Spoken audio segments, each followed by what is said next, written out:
Computer. Okay, perfect. Okay, so I normally ask the people I interview how they got their start in opera. But for you, I'll ask, how did you get your start in football? Well, how I got my start in football. Well, when I was 9 years old, there was a scout for a little league football team. I mean, that's unheard of. There is no such thing as a scout for a Yeah, little league.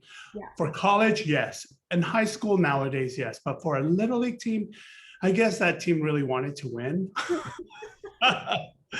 And so, I mean, just a scout. So he uh, came to the elementary I was at and saw my cousin and I. We were playing on the playgrounds, and he just came up and asked how old, and we were 9 years old, and he was like, "Wow, you guys are big.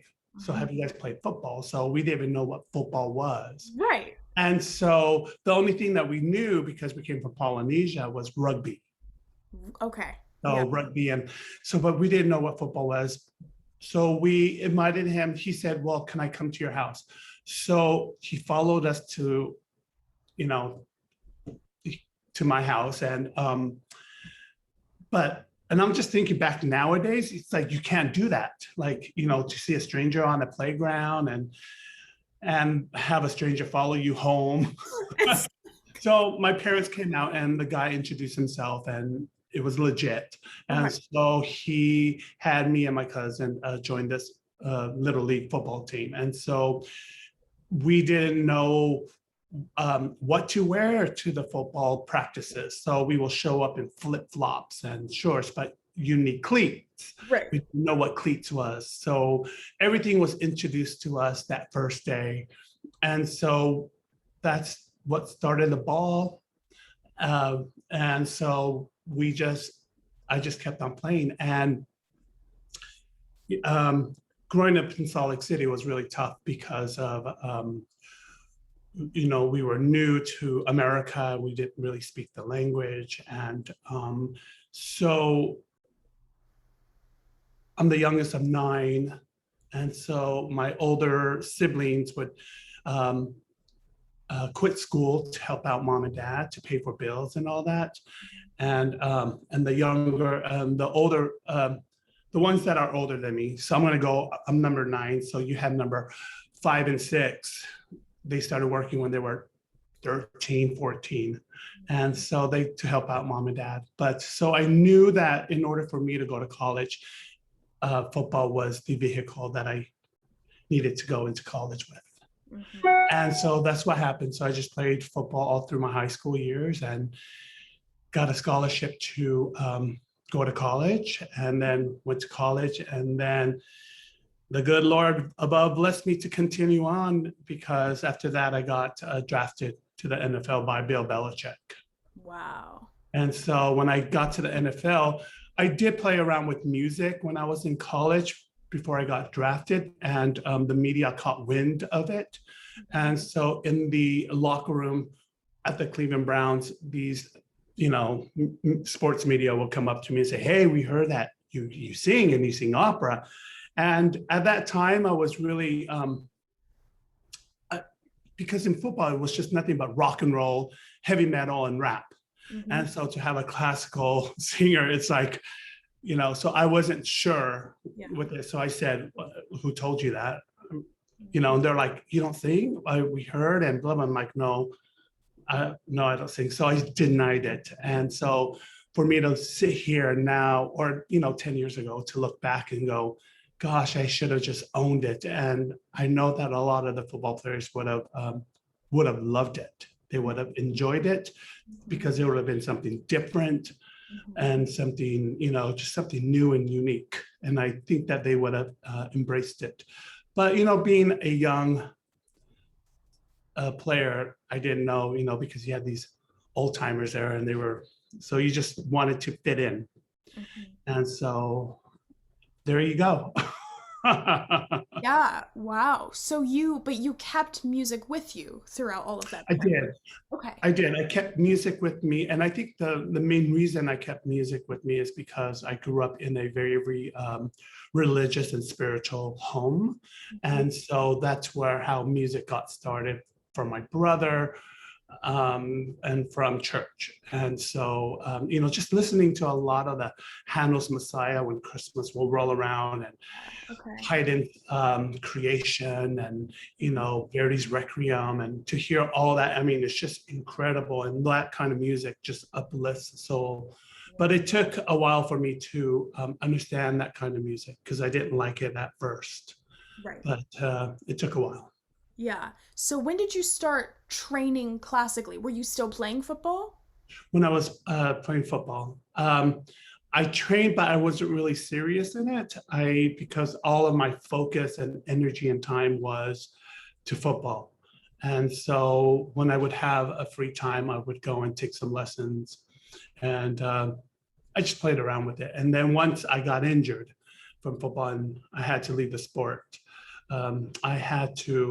I remember I was with the Baltimore Ravens then, and I remember driving home because I got injured. I left the sport and driving home back to Utah, I had a lot to think about. And I was depressed and I was in my parents' basement for 3 months. And so, in order for me to crawl out of that basement, I knew that I had to surround myself with people that who were positive and people that had the same goals as myself. And so I crawled out of that basement and I started hanging out with music people. Mm. And so that got me started. And so one thing led to another, and I moved to New York and to pursue a music, an opera career. But it's like, how do you start? Coming to New York where you have so many it's so competitive here. And so when I got here, it was like I had to again I had to pull out my playbook that I learned, the skills that I learned from football. So I had to surround myself with people that were, you know, who were inspired by music and make, who wanted to touch a lot of souls with through the power of music.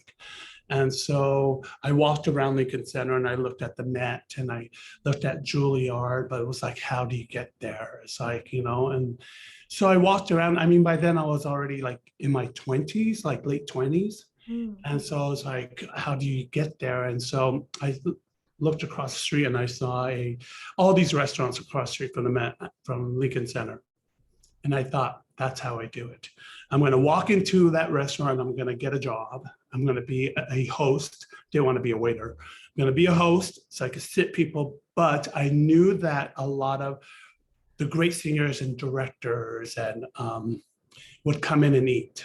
Because us artists, we like to eat. Us singers, we like to eat. Mhm. And so, lo and behold, I was working, and in comes Beverly Sills. I remember Placido Domingo, a lot of these great singers and directors. So what I would do is I would sit there and watch them. I would watch these great singers, like what did they eat?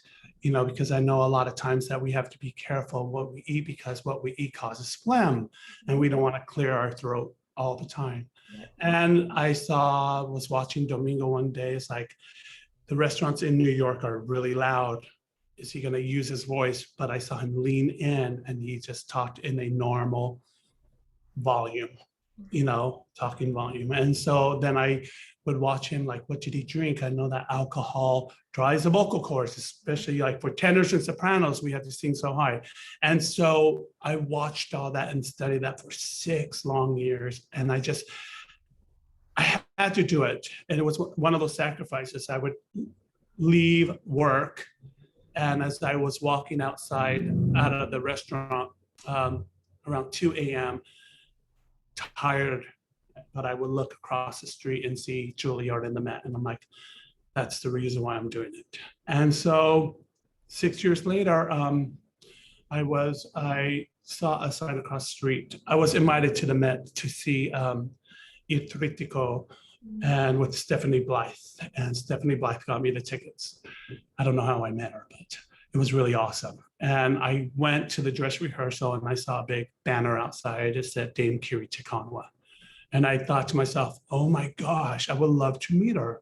So I went to, and I saw the first opera out of the three. And then I came out and I saw the line. It was so long waiting to get Kiri's autograph. So I stood in line, missed the second opera, but I didn't care because I wanted Kiri's autograph. So by the time I got to the front of the table, I wrote my name down, and so Kiri could say "To Ta'u from Dame Kiri."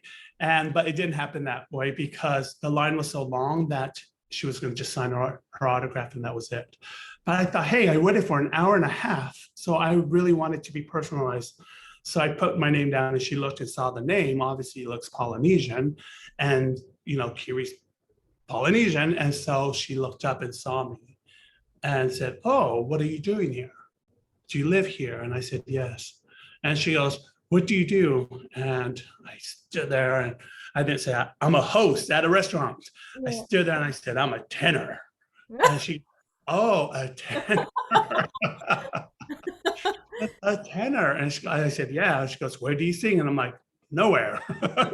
And then she said, "Do you study?" And I said, "I do. I study privately."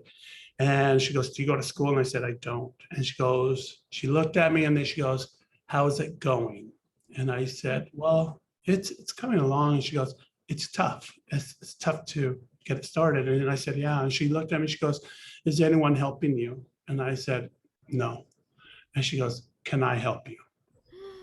And I went, "Oh." And so it didn't register. She goes, "I would like to help you." And I said, "Okay." So she called one of the people that she came with and said, "Give him my phone number." So they gave me her number and I called her and had a meeting with her. And fast forward 8 months later, she came to do her concert at Carnegie Hall, invited me to it. But before that, no, that was the same time. But then she says, "I'll be back in about 6 months. I want to hear you sing." And I said, "Okay." So she comes back and she invites me to Juilliard.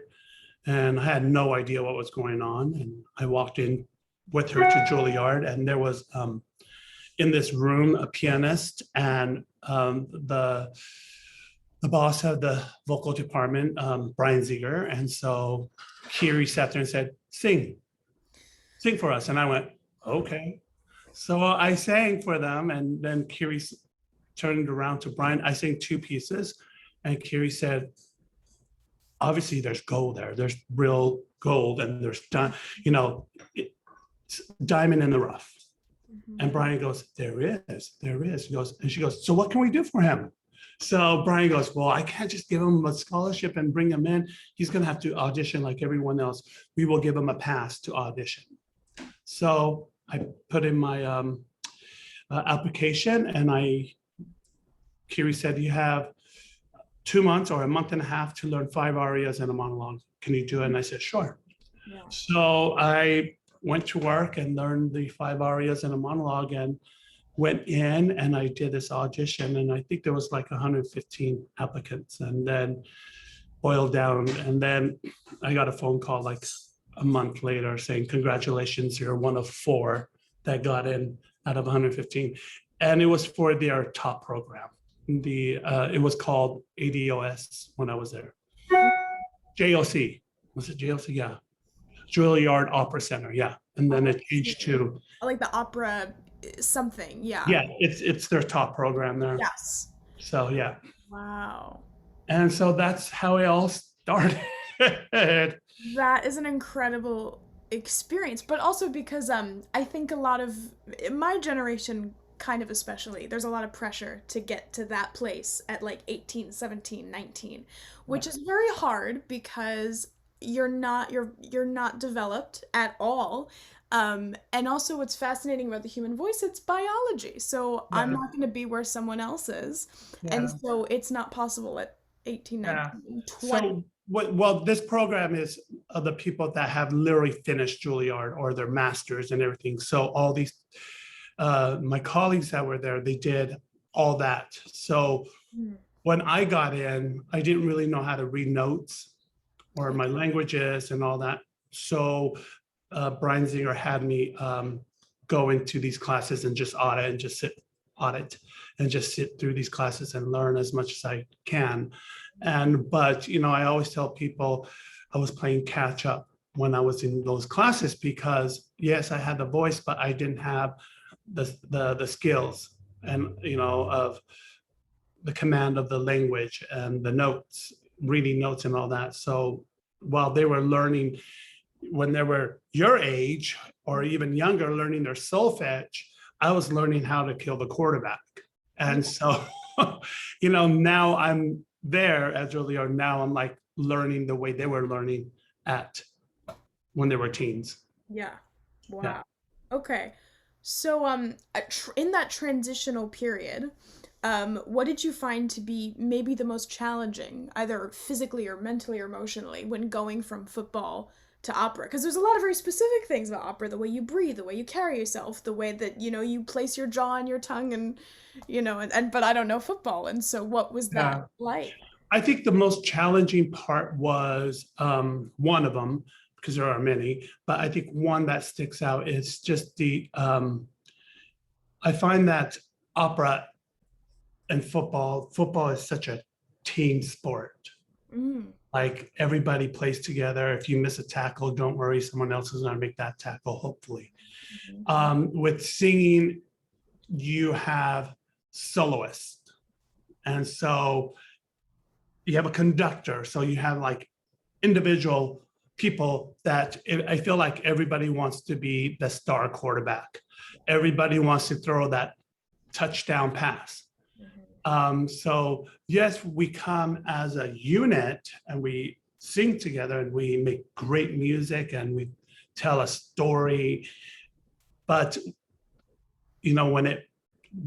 when it finishes, people sort of just go on their separate ways. And Yeah. there are friendships that do happen, long-term, friendships in opera and stuff. But I think with football, everybody, it's a team sport, but opera is like, yeah, everybody just wants to be the quarterback, Yeah. But when you look at it and you just think about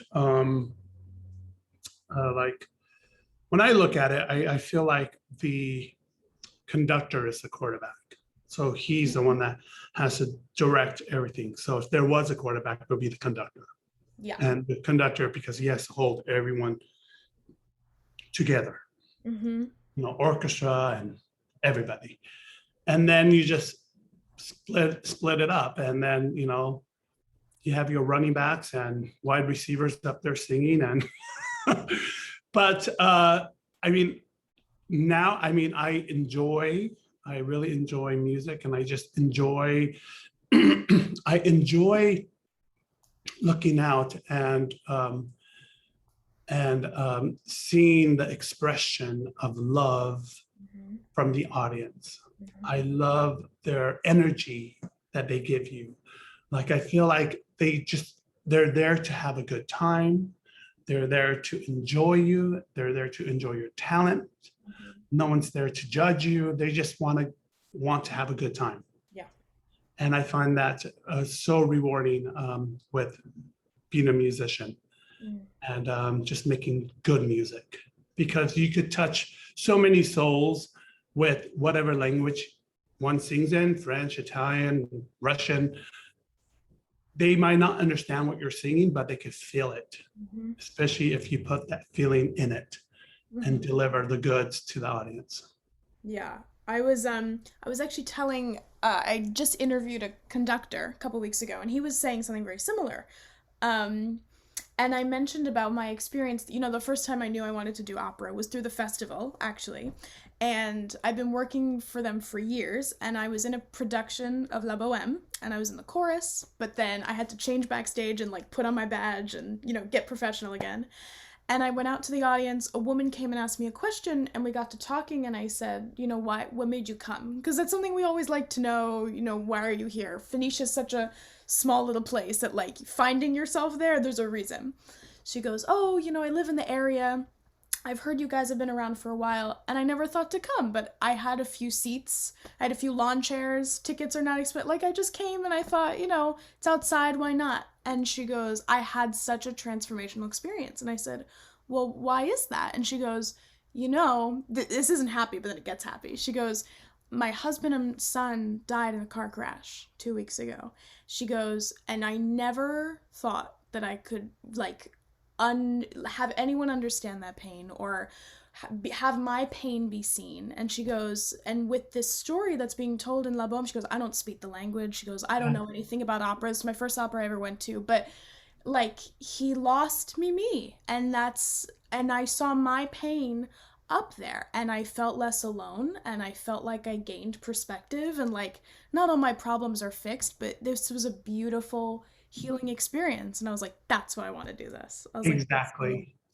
And thank you so much for sharing that with me, because it just, those kind of stories just validates Mhm. what we do, Mhm. you know, is what we do is to touch so many souls, their hearts. You don't know how, I mean, that person is a first timer. And Yeah, so people have asked me, they're like, do you think opera is dying? I know. And I'm like sitting there going, because opera now has to compete against everything. You know, the first recording was by an opera singer, Mhm. you know, on record.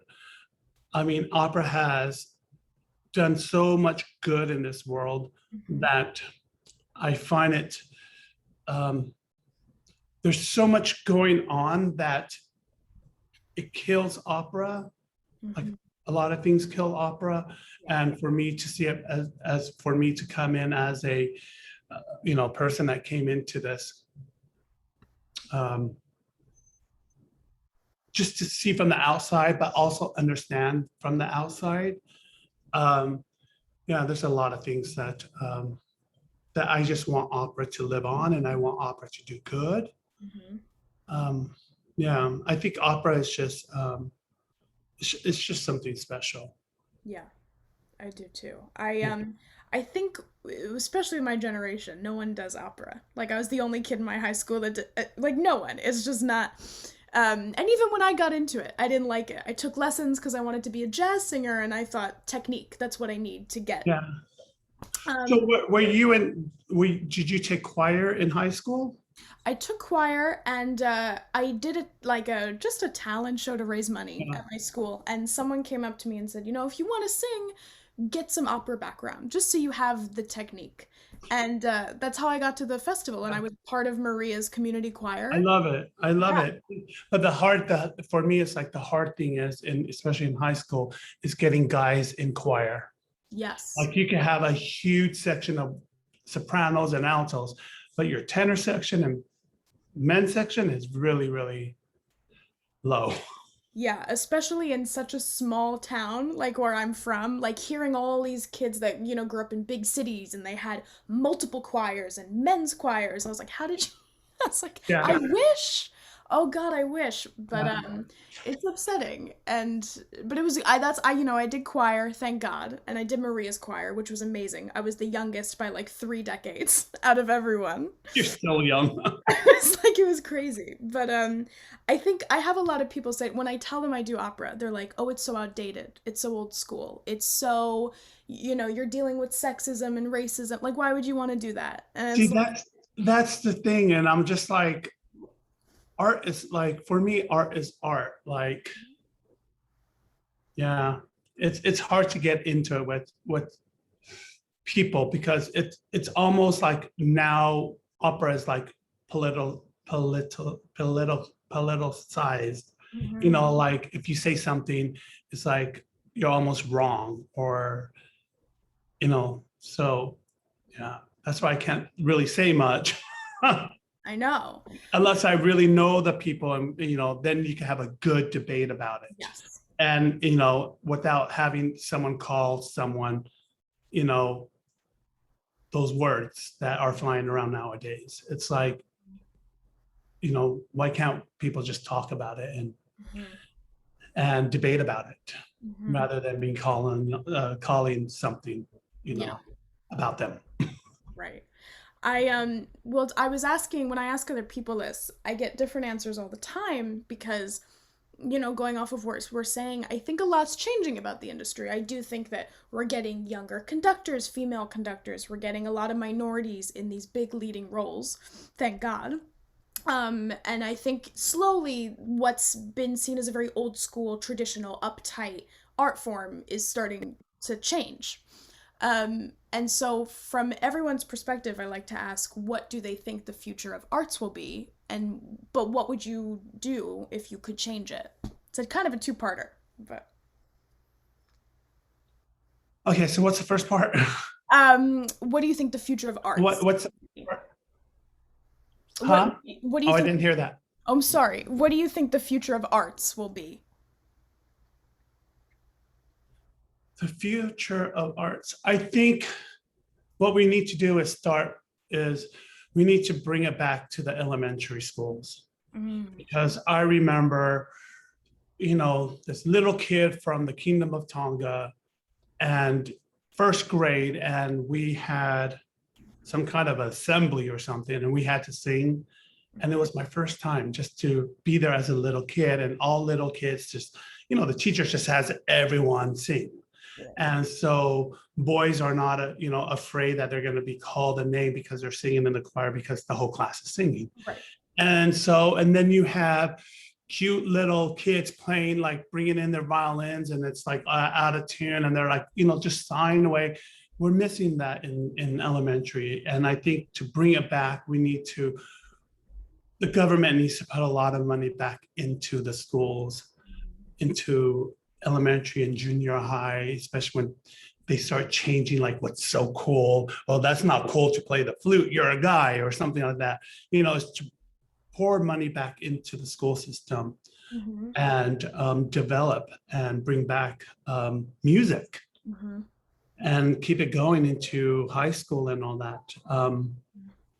I mean, the competitions of choirs, singing against each other from different schools are no, I don't see it, Yeah. And so, yeah, I think that's what's missing. Yeah, it's you asked we when we get our audience when they come to the festival, we like to ask different questions. Who's in our audience? What's our demographic? Yeah, And it's a lot of people that have been exposed to opera when they are young, and I think a big part of the problem is so many people haven't seen opera. They've just heard different myths and rumors about it, and that's, so that's for the elite, and it's right. expensive, and it's blah, blah, blah. Yeah. I And mean, so, I grew up like that. I yeah, didn't, I thought only like the millionaires would go to these functions and all that. That's why I really enjoy, these kind of things like these summer festivals where you can have it in the park. It's like, no, wear your shorts, bring a blanket, throw it down, bring a lawn chair, kick back. yeah. That's what I really love. And New York, here in Central Park, they used to have that a lot, like the Met and all, but they don't have it. I don't think they have it anymore. I don't remember. I Yeah, haven't been to one for a long time right. where I they would have it at the Great Lawn. Yeah. mm. So we're missing that. I think so too. Because I think if you're exposed to it at some point in life, you'll return back to it or Yeah. introduce someone to it. Yeah, because Yeah. yeah, because it's something good. Mm-hmm. And when there is something good, people always want more of it, or they'll come back to it. Mm-hmm. And so I believe and feel that classical music, it is good, Mm-hmm. and it is something good, and people will come back to it. Sometimes people are lost, and they are lost because the crowd that they hang out with, they think that classical music is weak, Mm-hmm. or classical music is not weak. We have classical music in gangster movies like Yeah. The Godfather. We have Vesti la Juba, the Pagliacci, the clown. I mean, that is like Godfather. Yeah. Even the Queen of the Night is in Godfather, I believe. Yeah. So I think, yeah, for me, it's like we just need to try our very best Mm. to bring classical music to the young crowd. Yeah, absolutely. I think so too. When you were young and you first got your introductions into opera specifically, who were some of the people you listened to the most and who inspired you the most? Oh gosh, I didn't get into opera until I was in college. I didn't like opera when I was in high school. Yeah. Um, Not until I got into college, then I started to, or my senior year in high school, when I started to enjoy the human voice, shall we say, Mhm. with the great singers of the past. I would say it would have been Domingo. I know that I really loved Leontine Price.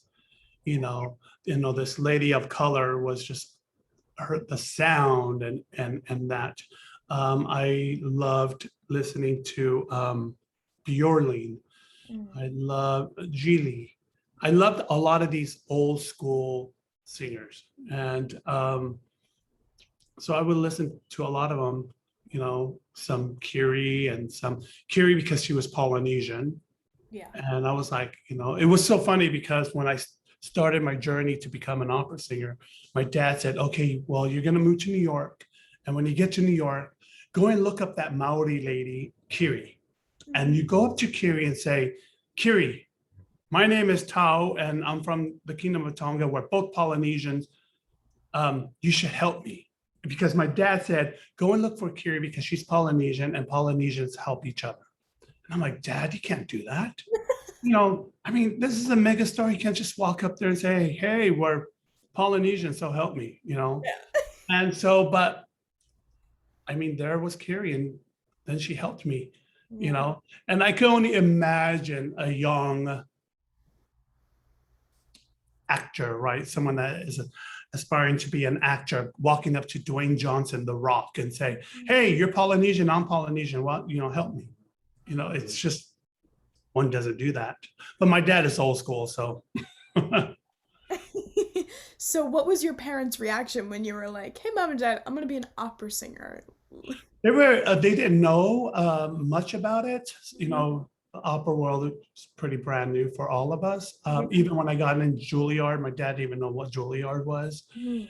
until my brother told him what Juilliard was, and he got really, really excited.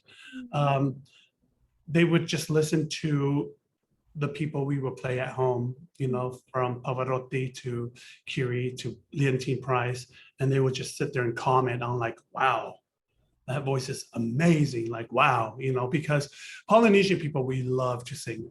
They all love to sing. They just sit at home with an ukulele and guitar and they start strumming it. And you just have aunts and uncles walk by and sit down, and everyone just sit down and start singing and harmonizing. Mhm. So music brings my family together. And I believe that music brings the world together. Mhm. Yeah, absolutely. Yeah. When you're assigned like a new work, whether it be a role that you've done a million times or a brand new role, what is your process for, and getting introduced to it? Well, I would listen to a lot of different recordings of different singers. Hmm. I would look at like what time period. I would think that this opera will be staged. Sometimes I walk in and I'm thinking it's going to be period, and then you walk in, it's like, nope, it was set in 1970, and you're like, oh, Oh, okay. and you just have to like learn how to work with it. Yeah. And so, but my preparation is just learning the person that who the character that I am singing Hmm. and why am I singing and the people around me. Hmm. Um, I take it in and I work on it with my coach, and we just work, work, work. It's like football practice. You got to just keep on doing the bull rush or the swim move or all this different kind of techniques that we've learned in football.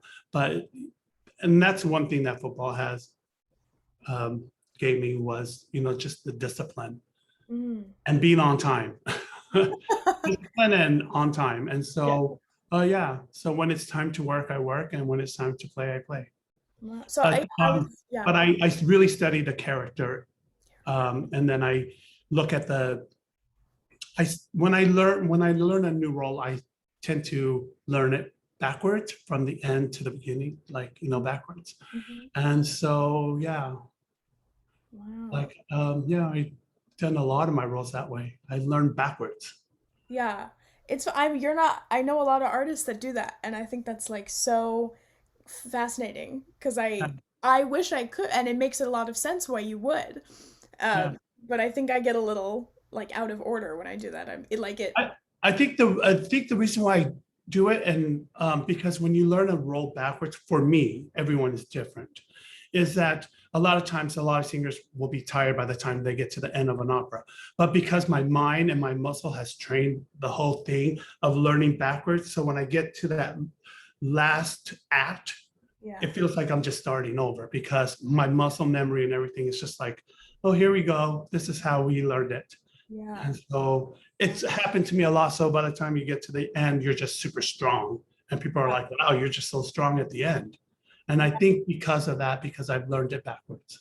That's wow. That makes a lot of sense Yeah. actually. Yeah. Muscle Okay. memory. Yeah. It is so important in opera. It's Yeah. Yeah. So, okay, you talked a little bit about this. So discipline and being on time, are the two things that you kind of carried with you. Well, yeah. Yeah. And pacing, because you don't want to blow yourself out the first act and then you have no voice for the second or third or fourth act. Yeah. Pacing. Right. Okay. Yeah. So, maybe mentally, I'll ask, what are some things you carried with you, or some lessons that maybe when opera got very obscure or a little bit foreign, you kind of went back to your roots in football and said, it's just the same thing. Yeah. It's just for me, like football, I put on my blinders, like racehorse, right? So anything from the outside is not going to affect me because I need to stay focused. And so a lot of times when I go into well, when I'm home warming up or whatever, I already have those those I'm ready to run this race. Yeah. And so by the time I get to the theater, I'm already so focused that anything outside that's coming in is just like, oh yeah, yeah, like I'm just relaxed. Yeah. And it was like the same thing as in football Yeah. that I did. Was that the question that you were asking? I can't. Yeah, yeah, yeah, yeah. Because I think it's a lot of people say, sports and music is very different. And I think in some ways that's true, but in other ways it's not. There are a lot of things that you can carry over. There's a lot of similarity Mhm. because I feel that singing is you have to be an athlete to Yeah. sing. Look at you. I mean, if you're singing all these crazy high notes, right? High C's and stuff, you're soprano, you have to have those agility. You're like a gymnast to like run around and pop around notes and stuff. But also just the warming up thing for singers, you warm up just like an athlete stretches. Mhm. You have to be focused. You have to visualize what you want to do a lot of times. Mhm. You have to stay calm. There's just so much that an athlete and a singer share that is just like they're like brothers and sisters or brothers or sisters. Mhm. It's just very, very common, but a lot of people don't see that. Mhm. Yeah, absolutely. So my last question. We like to ask, I've gotten all different kinds of answers from how collaborative the art form is to how it impacts audiences. What's your favorite thing about opera, and why opera instead of, any other art form you could have done? My favorite thing, wow, that's a good question. My favorite thing about opera, I think opera is the closest thing to heaven. Mm. I think opera is the closest thing to be godlike because if you deliver a good performance on that stage, you literally walk off like you are on cloud nine. You feel invincible. You just feel worthy. Mm-hmm. Like it's such a wonderful feeling that, yeah, it just feels heavenly, like you are in a different universe. Mm-hmm. It's fantastic. But as opera singers, we always get into our head when Right. we sing and stuff. But on those moments of just letting yourself go Mhm. and letting that music and you and that music become one, Mhm. and you send it off to the audience. It's that moment of just, I was born to do this. Mhm. I was born to bring happiness into this world. I was born to be creative. I was born to be music. Mhm. I was born to be a vessel for Puccini, if you're singing Puccini. I am born to be a vessel for Mozart. You bring these composers alive again. Like nobody is ever going to forget these composers because of us artists. We bring them to life again. And I think that's what art is. It's like we bring it life. Mhm. Mm. My favorite answer, maybe.